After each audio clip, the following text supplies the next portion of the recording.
அன்புள்ள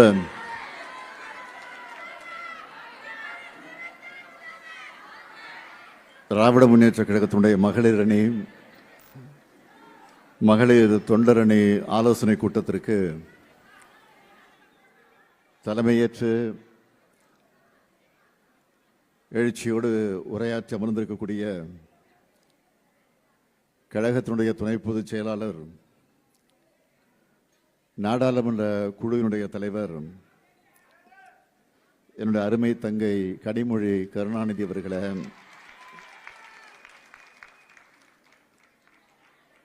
இந்த நிகழ்ச்சிக்கு வருகை தந்து சிறப்பித்துக் கொண்டிருக்கக்கூடிய கழக பொருளாளர், மக்களவை குழுவினுடைய தலைவர், என்னுடைய அருமை சகோதரர் டி.ஆர். பாலு அவர்களே, மகளிர் அணியினுடைய தலைவர் திருமதி விஜயா தாயன்பன் அவர்களே, மகளிர் அணியினுடைய செயலாளர் திருமதி எலன் டேவிட்சன் அவர்களே, மகளிர் தொண்டரணியின் செயலாளர் திருமதி நாமக்கல் ராணி அவர்களே, மகளிர் அணி, மகளிர் தொண்டரணி, மகளிர் பிரச்சார குழு,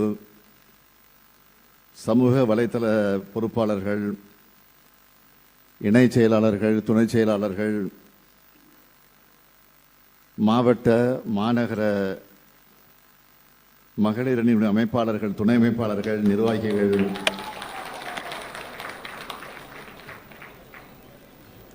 என் உயிரோடு கலந்துள்ள தலைவர் கலைஞர் அவர்களின்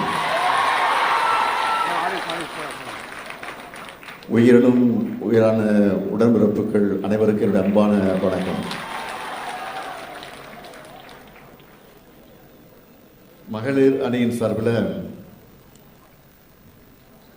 இந்த எழுச்சி மிகுந்த இந்த கூட்டத்தை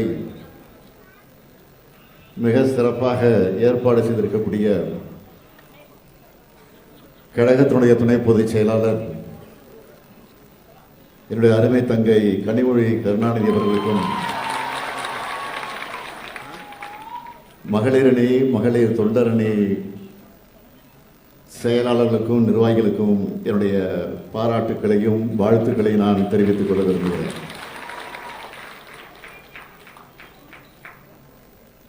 தேர்தலுக்கு முன்ன வெல்லும் தமிழ் பெண்கள் மண்டல மாநாடுகள், வீடு வீடாக போய் பிரச்சாரம், சமூக வலைத்தளத்தில் செயல்பாடுகள்னு மகளிர் அணியை சார்ந்த நீங்கள் எல்லாரும்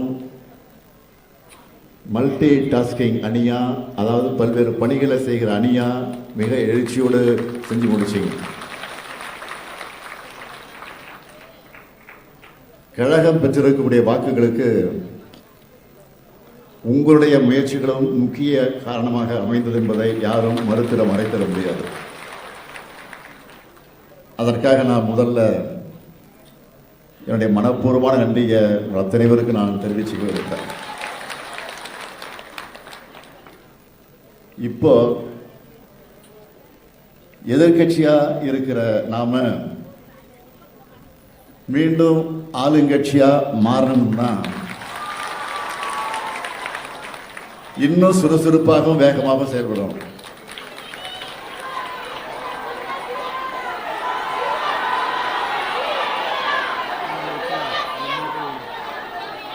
அதுக்கான களமாகத்தான் இந்த கூட்டம் நடந்துகிட்டு இருக்கு. 6 மாசம் கூட விமர்சனம் பண்ணாம இருக்கிற மாதிரி இந்த ஆட்சி நடக்குமா அப்படின்னு நான் கலந்து கொண்ட சில நிகழ்ச்சிகள்ல பேசினேன். ஏற்கனவே நடந்த நிகழ்ச்சிகளை நான் பேசினேன். உடனே அதை உண்மைக்கு மாறாக திரிச்சு ஆட்சியை கவிழ்க்க சதியா அப்படின்னு கேட்டு நம்ம எதிரிகள் அழ ஆரம்பிச்சுட்டாங்க. ஏற்கனவே நிறைய முறை சொல்லிட்டேன். இன்னொரு முறையும் இந்த கூட்டத்தில் நான் தெளிவாக சொல்ல விரும்புகிறேன். திமுக கழகம் பொறுப்பான விழிப்பான எதிர்க்கட்சியா தன்னுடைய கடமையை உறுதியா செய்யும். இந்த ஆட்சியுடைய தோல்விகளை நாம தொடர்ந்து சுட்டி காட்டுவோம், கேள்விகளை கேட்போம். அடுத்து எப்ப தேர்தல் இருந்தாலும் மக்களை இந்த ஆட்சியை அகற்றுவாங்க.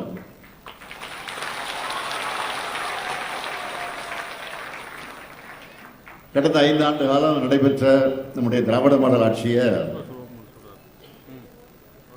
மகளிருக்கான ஆட்சி தான் என்பதை பற்றி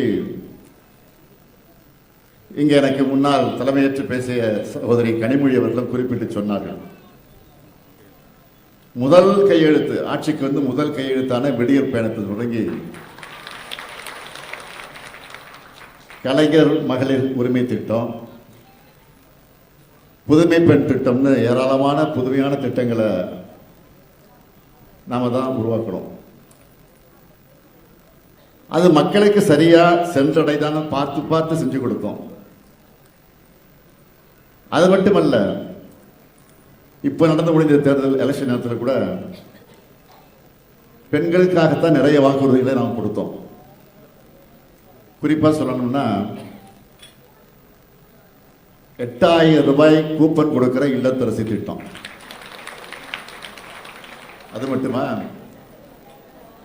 உரிமை தொகை உயர்வுன்னு இப்படி நிறைய இருக்கு. ஆனா இப்ப மக்கள் என்ன நினைக்கிறாங்கன்னு நீங்கள் சோசியல் மீடியாவில் நிறைய வீடியோக்களை பார்த்துருப்பீங்க. நாள்தோறும் நடைபெறக்கூடிய குற்றச்சம்பவங்கள், சென்னையும் பல ஊர்களையும் இருட்டில் மூழ்கடிக்கக்கூடிய மின்வெட்டு, விவசாயிகளுடைய பயிர்க்கடன் தள்ளுபடின்னு நடந்த நாடகம்னு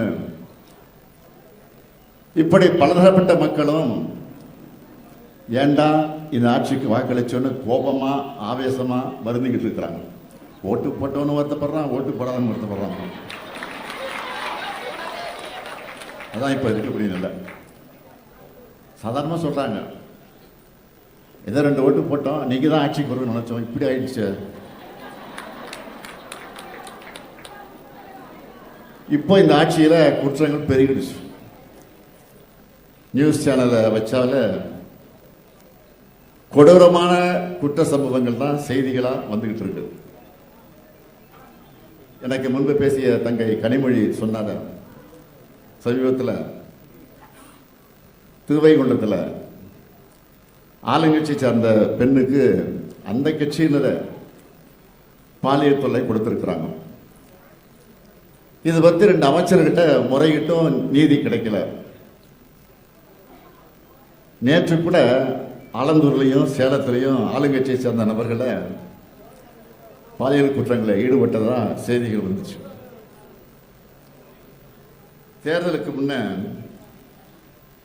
இன்னைக்கு இருக்கக்கூடிய முதலமைச்சர் பேசின எல்லா கூட்டத்திலையும் பெண்கள் பாதுகாப்பு பற்றி தான் தொடர்ந்து பேசினார். இன்னொன்று சொன்னார், எங்க நல்ல விஷயம் நடந்தாலும் அது நம்ம பசங்க தான் செஞ்சதா இருக்கணும்னு சொன்னார். ஆனா இன்றைய நிலை என்ன?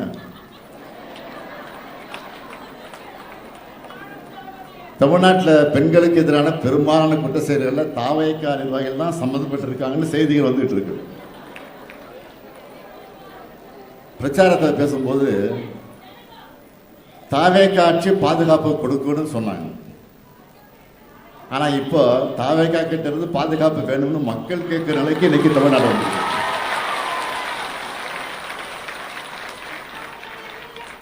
பொதுவா எல்லாரும் ஷாப்பிங் போனா என்ன வாங்குவாங்க?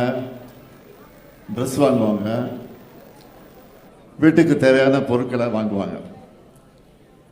ஆனா இப்ப நம்ம முதலமைச்சர் என்ன செய்யறாரு தெரியுமா? அதிமுக எம்எல்ஏக்கள் ஷாப்பிங் பண்ணிட்டு இருக்கிறாரு.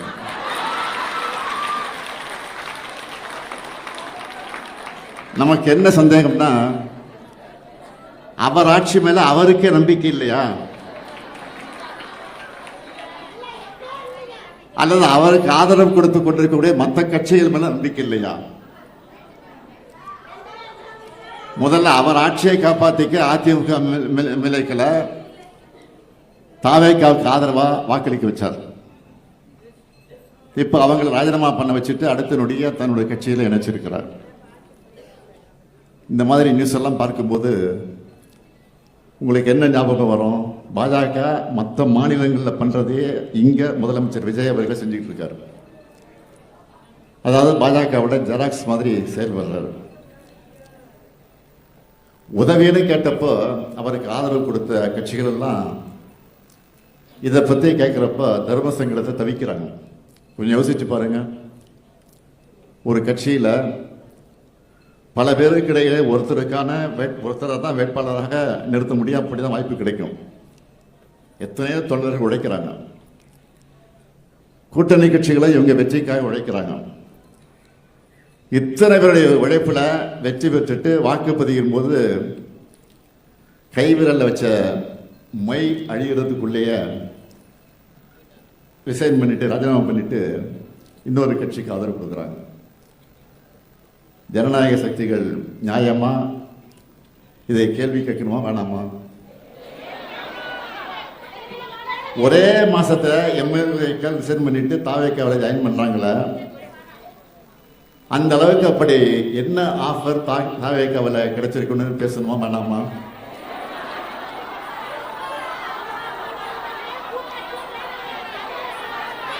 ஜனநாயகத்தை கேலி கூத்தாக்குற அசிங்கமான ஆட்சியா இந்த ஆட்சி இருக்கு. முதலமைச்சர் தான் மேடைக்கு மேடை கான்பிடண்டா இருங்க, கான்பிடண்டா இருங்க சொல்றாரு. அவர் முதல்ல கான்பிடண்டா இருக்காரா?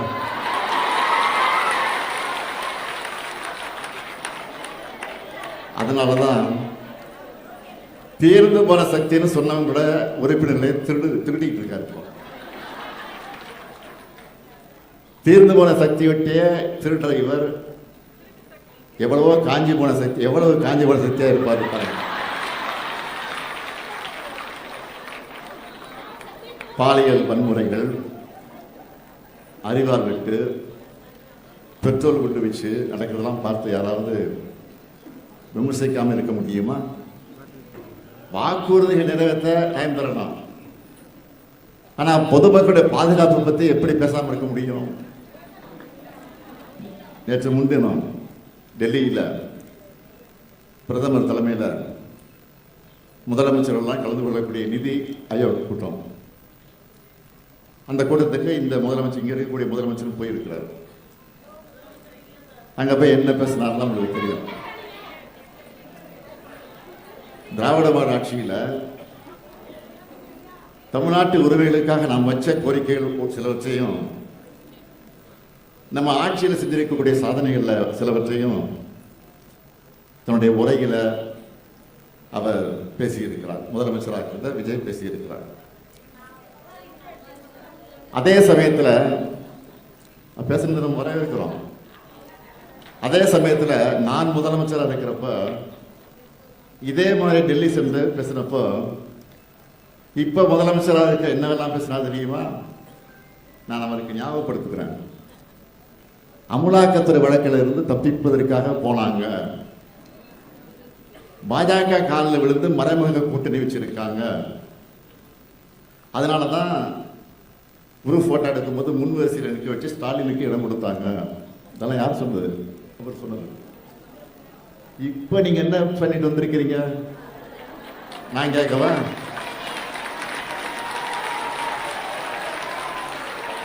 நான் கேட்கிறேன். இப்போ சொல்லுங்க. மிஸ்டர் சீஃப் மினிஸ்டர், மாண்புமிகு முதலமைச்சர்,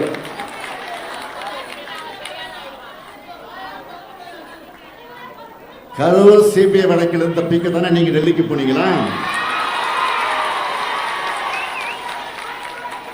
பாஜகவை உறுதியா விமர்சிச்சு பேசினா உங்க ஆட்சிக்கு ஆபத்து வந்துடுன்னு பேசவே பயப்படுறீங்களா? இந்த கேள்வியெல்லாம் கேட்டு ஒரு முதலமைச்சராக நீங்க அரசு கூட்டத்தில் கலந்துகிட்டத உங்களை மாதிரி நான் தரம் தாழ்த்தி விமர்சிக்க விரும்பல.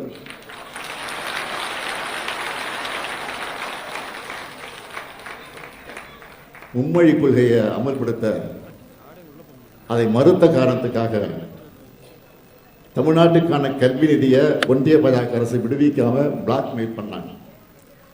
திமுக அரசு அதை எதிர்த்து போராடணும். அதில் கூட இப்போ இருக்கிற முதலமைச்சர் என்ன சொன்னார்? பாஜக அரசை கண்டிக்காம கொடுப்பது அவங்க கடமை, வாங்கிறது இவங்க உரிமை. ஆனா பாசிசமும் பாயாசமும் எல்கேஜி யூகேஜி பசங்க மாதிரி சண்டை போடுறாங்கன்னு நக்கல் நையாண்டி பண்ணீங்கள. இப்ப நீங்க மட்டும் என்ன பண்ணிட்டு வந்திருக்கீங்க?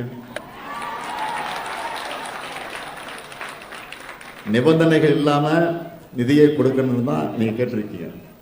இப்படித்தான் செய்ய முடியும். ஏன்னா இது சினிமா இல்லை, ஆட்சி நிர்வாகம். மாநில உரிமைகள் சார்ந்த எதுவாக இருந்தாலும், மாநில உரிமைகள் சார்ந்த உரிமைகள் எதுவாக இருந்தாலும் திராவிட மாடல் அரசு போட்டு தந்த ப்ளூ பிரிண்ட் இப்படிதான் யாராக இருந்தாலும் செயல்பட முடியும். சொல்லப்போனா இந்தியாவுடைய 2வது பெரிய பொருளாதாரம் தமிழ்நாடு. பெண்கள் அதிகம் தொழிற்சாலைகளில் பணிபுரியக்கூடிய மாநிலம் தமிழ்நாடு. நம் மாணவர்களுக்கு நீட் விலக்கென திமுக அரசோட பாலிசி நோட் மாதிரி தான் முதலமைச்சருடைய மொத்த பேச்சு இருந்துச்சு. ஈடிச்சாங்க காப்பியா இருந்தா நல்லா இருக்காதுன்னு 2030க்குள்ள $1 டிரில்லியன் பொருளாதாரம் நான் சொன்னதை மட்டும் 2036க்குள் $1.5 டிரில்லியன் அப்படின்னு கொஞ்சமா ஏதோ பட்டி பார்ப்பாங்களா கார்ல பட்டி பார்க்குற மாதிரி முதலமைச்சர் பேசிட்டு இருந்தாலும் அதுக்காக என்னுடைய வாழ்த்துக்கள். மிஸ்டர் சீஃப் மினிஸ்டர், உங்களுக்கு நன்றி. சாரி, மாண்புமிகு முதலமைச்சர் அவருக்கு. இப்போ வேற ஒன்றும் இல்லை. இப்போ நான் கேட்ட கேள்விகள்லாம் இங்கே வந்திருக்கக்கூடிய மகளிர் அணி உடன்பிறப்புகள் மக்கள் கிட்ட கொண்டு போய் சேர்க்கணும். மக்கள் கிட்ட கொண்டு போய் சேர்க்கணும். நம்மை நம்பி 1,51,00,000 பேர் வாக்களிச்சிருக்கிறாங்க. அவங்களுடைய நம்பிக்கையை காப்பாற்றணும். எனவே விழிப்புணர்வு ஏற்படுத்தினா மட்டும் போதாது. லட்சக்கணக்கான இளம்பெண்களை திமுகவை நோக்கி ஈர்த்து வரணும். அது மாதிரி நம்ம செயல்பாடுகள் இருக்கணும். நம்ம கிட்ட வரலாறு இருக்கு, கொள்கை இருக்கு, சாதனை இருக்கு, எதிர்காலத்துக்கு தேவையான தொலைநோக்கு பார்வை இருக்கு. இது எல்லாத்தையும் அவங்களுக்கு புரியுற மாதிரி சொல்லுங்க. புரிஞ்சிக்க ஆரம்பிச்சா நிச்சயம் அவங்க திமுகவை நோக்கி தான் வருவாங்க. அதுக்கான பொறுப்பும் கடமையும் மகளிர் அணியாக இருக்கக்கூடிய உங்ககிட்ட தான் இருக்கு. நம்முடைய இயக்கம் அறிவு இயக்கம் என்பதை காட்டுங்க. எல்லோரையும் நம்ம நோக்கி, நம்ம இயக்கத்தை நோக்கி அழைச்சிட்டு வாங்க. தலைவர் கலைஞர் தான் சொல்லுவார் அடிக்கடி, கட்சி என்பது தலை, ஆட்சி என்பது கிரீடம். தலை இருந்தா கிரீடத்தை எப்போ வேணுமாலும் வச்சுக்கலாம். ஆனா கிரீடத்தை மட்டும் வச்சுக்கிட்டு தலையை தேட முடியாது. இப்போ நாம தலையை பலப்படுத்துற பணிகளை தொடங்கி இருக்கோம். நம்முடைய பலம் நம்முடைய கட்சியுடைய அமைப்பு முறை. அதனால்தான் இந்த கருணாநிதியின் வாழ்க்கையே முடிஞ்சாலும் திமுகவின் வாழ்க்கை முடியாது தலைவர் கலைஞர் சொன்னார். திமுகவின் பயணம் தொடர உங்களுடைய உழைப்பை கொடுங்க கொடுங்க கொடுங்கன்னு இன்னும் சொல்றேன். நான் எப்பொழுதும் உங்களுக்கு அண்ணனாக, தம்பியாக, சகோதரனாக, உடன்பிறப்பாக, ஒட்டுமொத்தமாக உங்களின் உடன்பிறப்பாக இருப்பேன் என்ற உறுதியை சொல்லி, மகளிருக்கான உங்களுக்கு பெரிய அங்கீகாரம் நிச்சயம் கிடைக்கும் என சொல்லி விடைபெறுகிறேன். நன்றி, வணக்கம்.